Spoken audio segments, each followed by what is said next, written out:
Bueno, muchas gracias, Armando. Primero, buenos días a todas y a todos. Muchas gracias, Armando, por la presentación. Quiero empezar agradeciendo a los organizadores esta instancia, en donde distintos actores que venimos desde la academia, de ámbitos de pensamiento, de partidos políticos, de organizaciones sociales, nos juntamos a reflexionar respecto de estos temas y tensiones tan fuertes que atraviesan nuestras democracias y nuestras matrices estatales.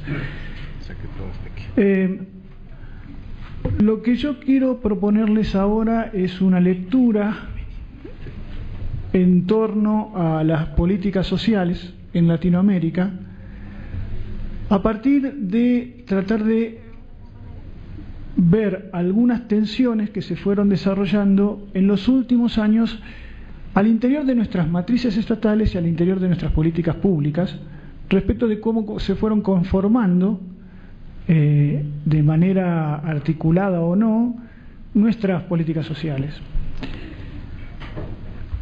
Una primera cuestión de tipo metodológico es la pretensión es hablar de las políticas sociales en Latinoamérica, con lo cual seguramente voy a obviar algunas particularidades nacionales que ustedes seguramente van a poder traer a la arena del diálogo. Básicamente voy a tratar de concentrarme en los principales efectos que uno hoy puede ver en todos los países de la región, ¿no? En ese sentido, está claro que las políticas sociales en Latinoamérica han empezado un proceso de cambio. Han empezado un proceso de cambio que algunos autores lo colocan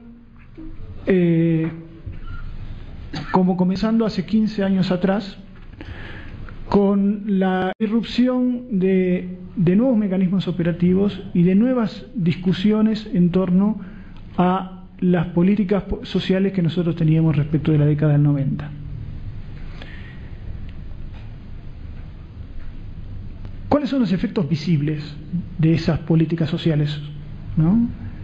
En primer lugar, uno puede entender que los indicadores sociales de la región tienen un comportamiento relativamente positivo, ¿no? En términos generales, la pobreza descendió, la indigencia descendió, un poco menos, pero descendió.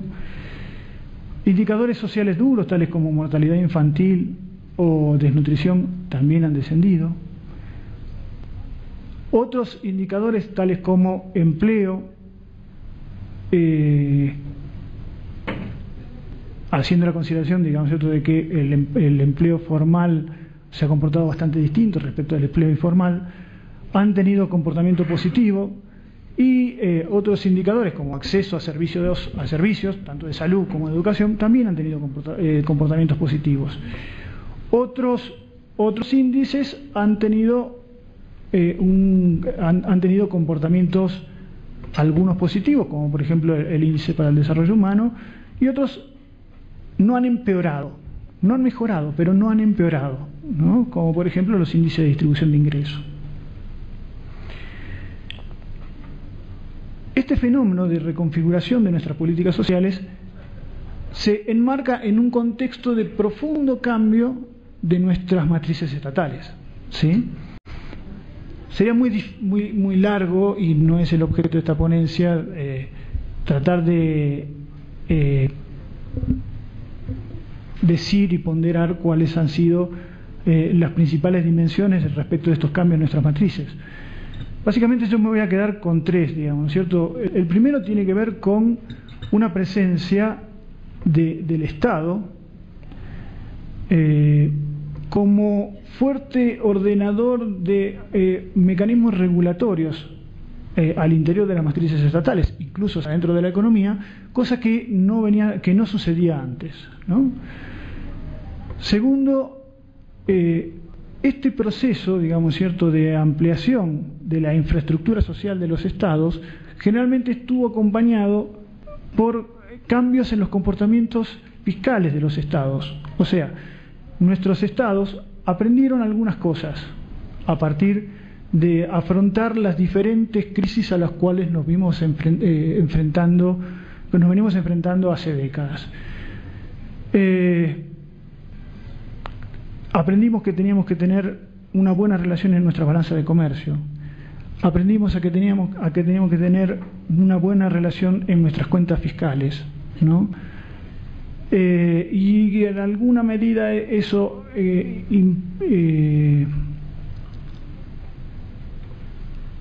se puede observar a partir de cómo nuestros estados enfrentaron la última crisis fuerte que vivió el capitalismo global en los últimos 2 años.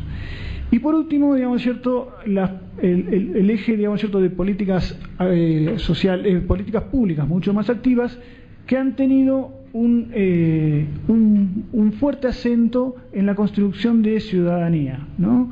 En construcción de una ciudadanía social que se contrapone, digamos, ¿cierto?, a los otros conceptos más excluyentes de ciudadanía que de alguna manera eran el común denominador de las matrices estatales durante la década del 90, digamos, ¿cierto? O sea, cuando hablábamos seguimos hablando, por supuesto, de ciudadanías de baja intensidad, como lo hablaba Guillermo O'Donnell, o de ciudadanías asistidas, como hablaba Bustelo, o ciudadanías residuales, digamos, ¿cierto?, como hablaba Fleury. Hay un intento, digamos, ¿cierto?, por generar políticas públicas y políticas sociales que tengan un eje más fuerte en la construcción de esta ciudadanía social. Ahora, yendo a la política social en particular, yo creo que una de las cosas, digamos, ¿cierto?, que nosotros tenemos que discutir fuertemente es el proceso de operacionalización que se dio respecto a cómo nosotros conceptualizábamos las políticas en las matrices estatales de la década del 90, digamos, ¿cierto?, de la matriz estatal neoliberal y las nuevas políticas sociales. Básicamente, digamos, ¿cierto?, lo que es regular todas las formas en que los ciudadanos se reproducen y se socializan, cómo sobreviven físicamente, cómo se insertan en el mundo del trabajo, cómo se insertan y se reproducen socioculturalmente, y además, por último, proteger a los ciudadanos en situaciones de riesgos o neutralizar algunos efectos negativos que pueden tener las políticas públicas. La impresión mía y de muchísimos autores, digamos, ¿cierto?, que analizan políticas sociales en América Latina es que se operacionalizó como una disección por la cual las políticas sociales pasaron a ser las políticas sociales de lucha contra la pobreza. Las otras políticas sociales se mercantilizaron, ¿sí? Las otras políticas sociales, sobre todo aquellas que tenían que ver con que estaban pensadas desde la mirada del ciudadano trabajador, pasaron a ser políticas organizadas y reguladas por el mercado. Por eso, un poco, y voy más al núcleo de lo que yo quería charlar hoy con ustedes, me parece que uno puede tratar de identificar estos cambios al interior de nuestras matrices estatales en las políticas sociales a partir de identificar este proceso de transición que empiezan a atravesar nuestras políticas a partir de 3 tensiones, ¿sí? Una primera tensión es entre las políticas universales y las políticas focalizadas. Una segunda tensión tiene que ver ya con cómo fueron pensadas las políticas a partir de priorizar estructuras organizativas que privilegien o mecanismos de subsidio a la oferta o mecanismos de subsidio a la demanda, ¿no? Y qué trade-off hay entre estos dos tipos de modelos organizativos, ¿no? Y cuáles son los desafíos que las políticas sociales nos están planteando hoy respecto de esta tensión. Y por último, una tensión que tiene que ver más con la gestión de las políticas, entre una gestión integral, coordinada de políticas, o una gestión fragmentada de políticas más vinculada a la idea de programas y proyectos, ¿no?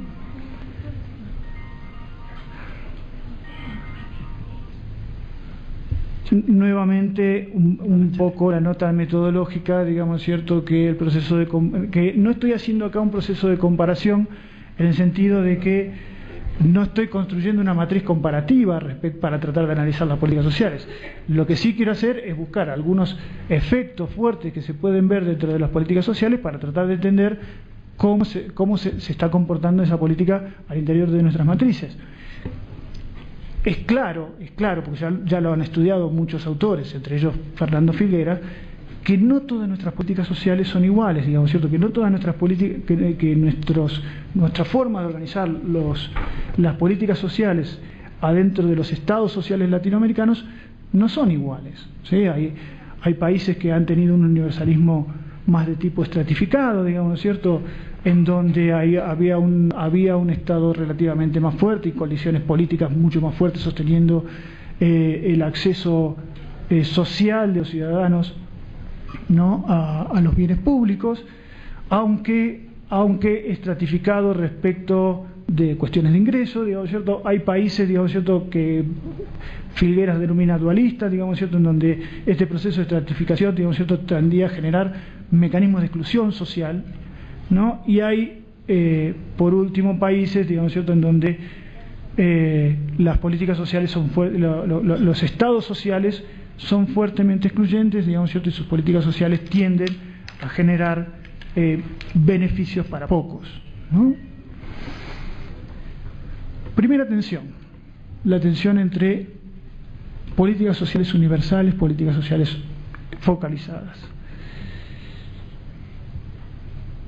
Nuevamente, acá, ¿qué entendemos por política social universal? ¿Sí? ¿Cuándo un sistema de protección social es universal?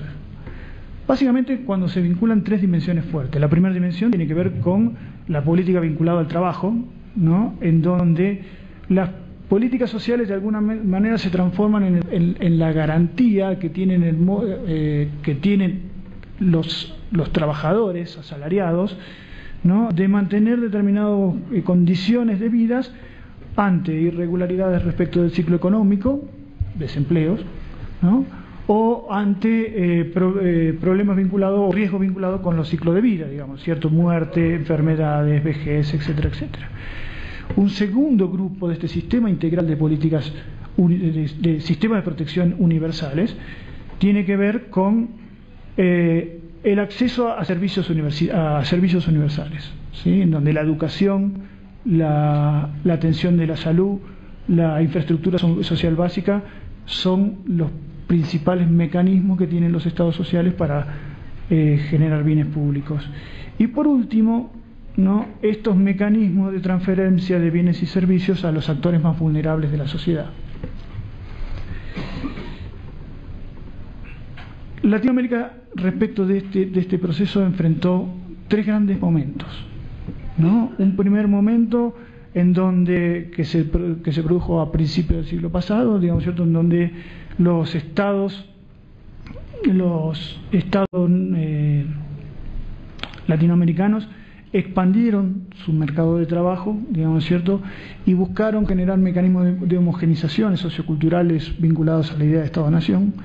Un segundo momento en donde la política social trata de garantizar este estatus de los asalariados y un estándar mínimo de vida, ¿no?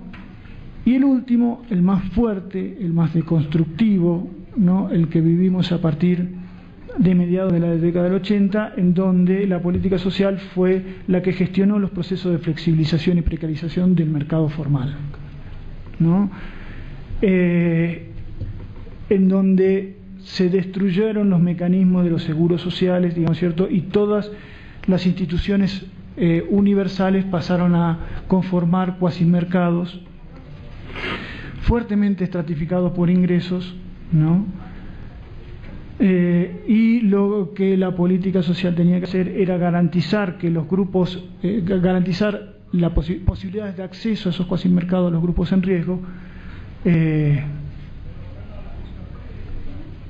para lo cual básicamente, digamos, ¿cierto?, los principales mecanismos fueron básicamente la desestatización de las políticas, digamos, ¿cierto?, transferencia parcial y total de responsabilidades y sobre todo de capacidades del Estado, ¿no? O sea, en todo este proceso hay un profundo una profunda destrucción de los mecanismos y de las capacidades estatales. Proceso de transferencia, decía, a empresas y actores privados. Un proceso de descentralización que produjo una reorganización de nuestras políticas públicas sociales a partir de una transferencia más o menos desordenada, ¿no?, de responsabilidades a los estados subnacionales.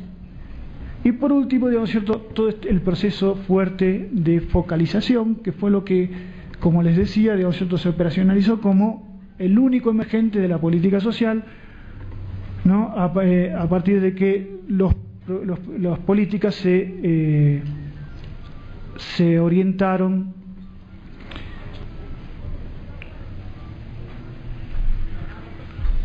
a tratar de mantener, digamos, ¿cierto?, determinados estándares mínimos de vida de sujetos excluidos, vulnerables, pobres, indigentes, etcétera, etcétera, dependiendo de cómo nosotros entendíamos técnicamente ese proceso de focalización, digamos, ¿no?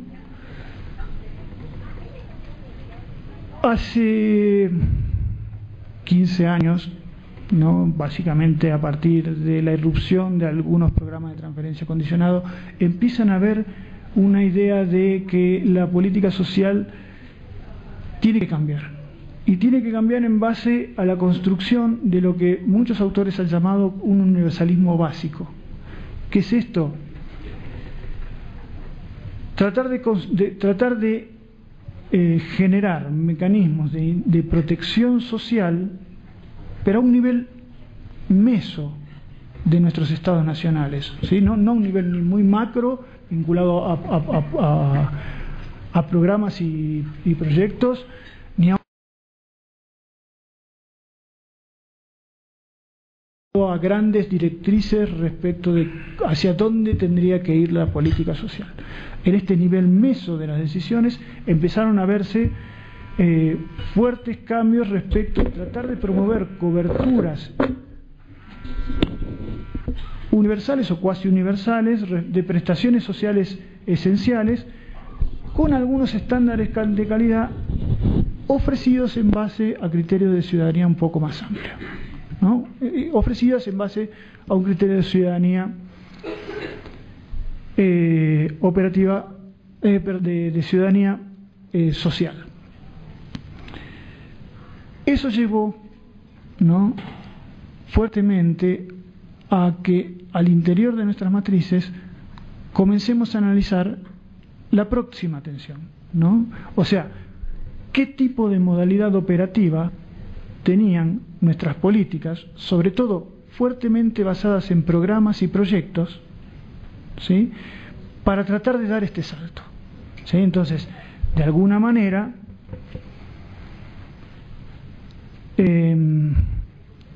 la próxima tensión se observa al interior de las formas organizativas de nuestras modalidades operativas. Y aquí básicamente, también coincidiendo con toda la literatura que trabaja este tema, digamos, ¿cierto?, uno puede observar básicamente tres momentos fuertes, digamos, ¿cierto? Un primer momento en donde las reformas de primera generación, digamos, ¿cierto?, trajeron fuertes costos sociales y rápidamente los estados, y aquí sí, digamos, ¿cierto?, fuertemente impulsados por los organismos internacionales de financiamiento, ¿no? Me refiero básicamente al Banco Mundial y a los bancos regionales de desarrollo, salieron a generar un pool de oferta enorme en términos de modalidades operativas, digamos, ¿cierto?, que básicamente tenían como idea fuerza, digamos, ¿cierto?, los temas de capital social y de ingresos sociales, ¿no? Pero sobre todo eso, digamos, ¿cierto?, se trabajó modalidades operativas de aumento de la capacidad productiva de los sectores pobres, capacitaciones laborales, reconversiones laborales, infraestructuras sociales básicas, políticas asistenciales y empleos de emergencia,